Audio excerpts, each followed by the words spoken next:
World Trade Organization atau WTO atau Organisasi Perdagangan Dunia resmi memutuskan sengketa perdagangan komoditas minyak sawit Indonesia. Indonesia secara resmi mendapat dukungan World Trade Organization atau WTO dalam sengketa penetapan bea masuk produk unggulan Indonesia ke pasar Uni Eropa.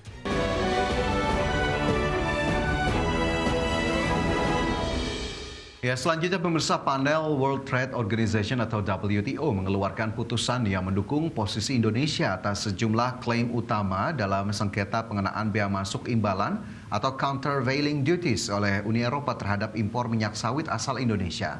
Atas putusan panel WTO tersebut, Indonesia akan mendapatkan akses pasar yang adil bagi komoditas unggulan crude palm oil.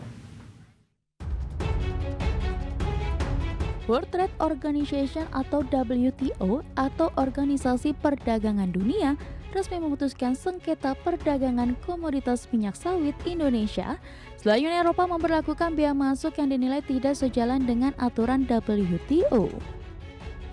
Sengketa yang diajukan sejak tahun 2023 ini dalam putusannya, panel WTO merekomendasikan Uni Eropa agar menyelaraskan kebijakannya sesuai dengan Agreement on Subsidies and Countervailing Measure atau SCM Agreement. Alhasil, World Trade Organization mendukung posisi Indonesia atas sejumlah klaim utama dalam sengketa pengenaan bea masuk imbalan atau countervailing duties oleh Uni Eropa terhadap impor minyak sawit asal Indonesia. Menteri Koordinator Bidang Perekonomian Airlangga Hartarto menegaskan, bagi Indonesia Uni Eropa merupakan pasar penting untuk produk minyak sawit dan biodiesel. Putusan panel WTO semakin menegaskan posisi Indonesia dalam memperjuangkan akses pasar yang adil bagi komoditas unggulan nasional. Sekaligus hal ini memutuskan bahwa Uni Eropa perlu mencabut dumping dati biodiesel asal Indonesia. Di sisi lain, keputusan panel WTO tersebut tentu menjadi katalisator bagi perkembangan komoditas andalan ekspor Indonesia. Lebih lanjut, pemerintah menegaskan akan terus mengawal putusan tersebut dengan pendekatan solutif, mengutamakan kolaborasi internasional sekaligus memperjuangkan kepentingan nasional di kancah perdagangan global. Dari Jakarta, Tim Liputan IDX Channel. Sementara itu, Kementerian Perdagangan menilai dukungan Organisasi Perdagangan Dunia atau WTO terhadap Indonesia semakin memperkuat pasar ekspor produk sawit dan biodiesel Indonesia di pasar Uni Eropa.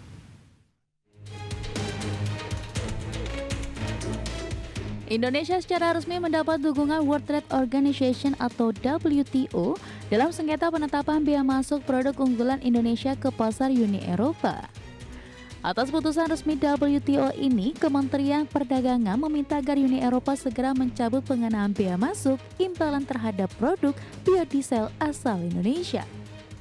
Hal ini seiring dengan panel Organisasi Perdagangan Dunia yang telah mengeluarkan putusan ihwal mendukung posisi Indonesia atas jumlah klaim utama dalam sengketa perdagangan melawan Uni Eropa terkait pengenaan bea masuk imbalan atau countervailing duties terhadap produk biodiesel asal Indonesia. Direktur Jenderal Perundingan Perdagangan Internasional Kementerian Perdagangan Jatmiko Bris Wicaksono menegaskan, Uni Eropa harus menjalankan putusan resmi WTO dan berharap Uni Eropa segera mencabut bea masuk tambahan yang telah diberlakukan sejak 2019. Putusan panel WTO mewajibkan agar Uni Eropa untuk menyesuaikan kebijakan pengenaan bea masuk imbalan atau anti subsidi terhadap produk biodiesel Indonesia.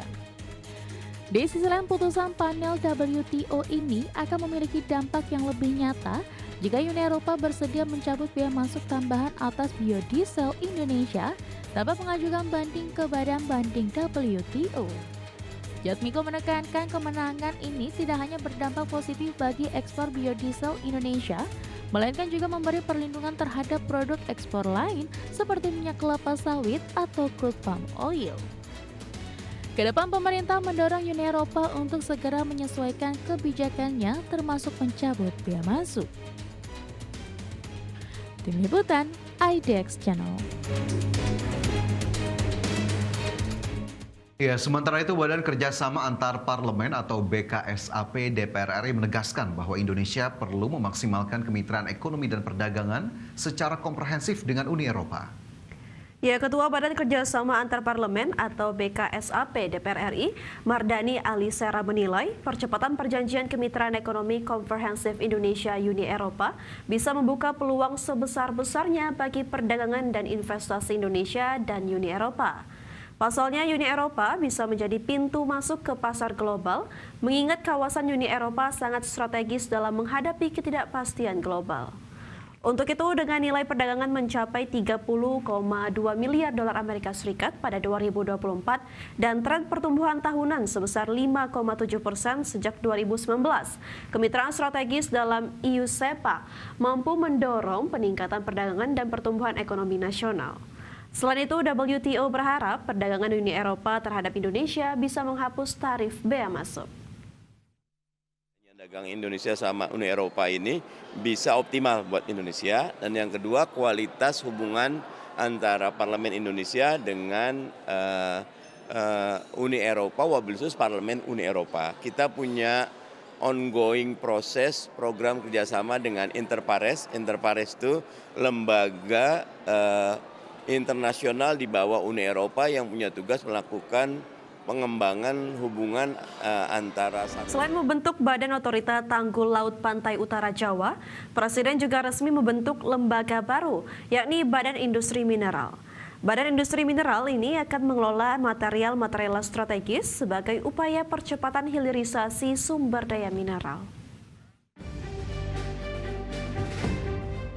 Presiden Prabowo Subianto resmi membentuk Badan Industri Mineral sebagai upaya percepatan hilirisasi sumber daya mineral dan sumber daya alam Indonesia. Secara resmi, Menteri Pendidikan Tinggi, Sains dan Teknologi atau Mendikti-Saintek, Bryan Yuliarto ditunjuk sebagai Kepala Badan Industri Mineral. Dalam tugasnya, Badan Industri Mineral akan mengelola material-material strategis terkait dengan industri pertahanan dan kedaulatan bangsa yang diharapkan bisa meningkatkan perekonomian. Adapun mineral strategis yang dimaksud adalah logam mineral tanah jarang atau LTJ, atau rare earth element, mineral radioaktif, dan mineral strategis lainnya. Penunjukan Mendikti-Saintek sebagai Kepala Badan Industri Mineral ini tertuang dalam Keputusan Presiden Nomor 77P Tahun 2025 tentang pengangkatan Kepala Badan Industri Mineral. Diharapkan dengan hadirnya Badan Industri Mineral ini, Indonesia bisa memaksimalkan potensi sumber daya mineral yang bisa mendorong nilai tambah dan meningkatkan perekonomian berbasis pengembangan komoditas mineral. Dari Jakarta, Tim Liputan IDEX.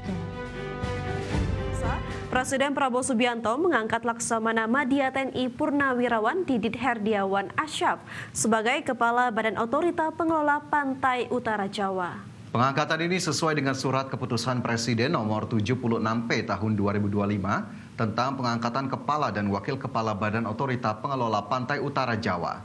Didit Herdiawan Asyaf merupakan seorang birokrat dan tokoh militer Indonesia yang saat ini menjabat sebagai Wakil Menteri Kelautan dan Perikanan Indonesia. Presiden juga melantik Darwin Trisna Jayawinata dan Suhajar Diantoro sebagai Wakil Kepala Badan Otorita Pengelola Pantai Utara Jawa. Darwin diketahui merupakan Direktur Operasional dan Keuangan PT Sarana Multi Infrastruktur Persero.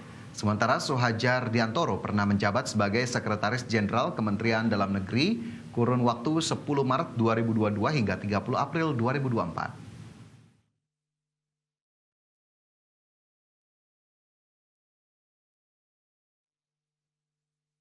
Ya, pengangkatan Didit Herdiawan Asyaf menjadi babak baru bagi Badan Otorita Tanggul Laut Pantai Utara Jawa yang nantinya akan mengurus proyek Giant Seawall atau Tanggul Laut. Proyek Giant Seawall diklaim menjadi infrastruktur paling vital untuk melindungi kawasan pantai utara Pulau Jawa. Presiden Prabowo Subianto resmi mengangkat Laksamana Madya TNI Purnawirawan Didit Herdiawan Asyaf sebagai Kepala Badan Otorita Pengelola Pantai Utara Jawa. Pengangkatan Didit Herdiawan Asyaf ini menjadi babak baru bagi Badan Otorita Tanggul Laut Pantai Utara Jawa yang nantinya akan mengurus proyek Giant Seawall atau Tanggul Laut. Prabowo menyebut proyek ini direncanakan membentang sejauh 500 km dari Banten hingga Gresik, Jawa Timur. Dengan estimasi total biaya pembangunan mencapai 80 miliar US dollar, pembangunan tahap awal akan dilakukan di wilayah Teluk Jakarta yang diperkirakan membutuhkan waktu 8 hingga 10 tahun. Proyek Giant Seawall ini menjadi salah satu proyek strategis dan sudah dalam perencanaan Bappenas sejak tahun 1995.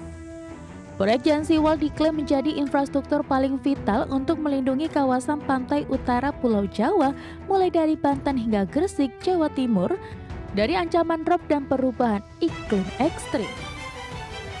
Kementerian Pekerjaan Umum bahkan telah menyiapkan rencana pembangunan tanggul pantai di kawasan Jakarta yang merupakan bagian dari proyek strategis nasional. Pembangunan disiapkan di lokasi tanggul pesisir Teluk Jakarta tahap 7 paket 1, tepatnya di kawasan Kali Ancol dan Kali Dadap sepanjang 100 meter. Pembangunan ini akan menggunakan anggaran negara yang dilaksanakan secara single years kontrak pada 2025, status saat ini dalam persiapan lelang. Dari Jakarta, Tim Liputan, IDX Channel.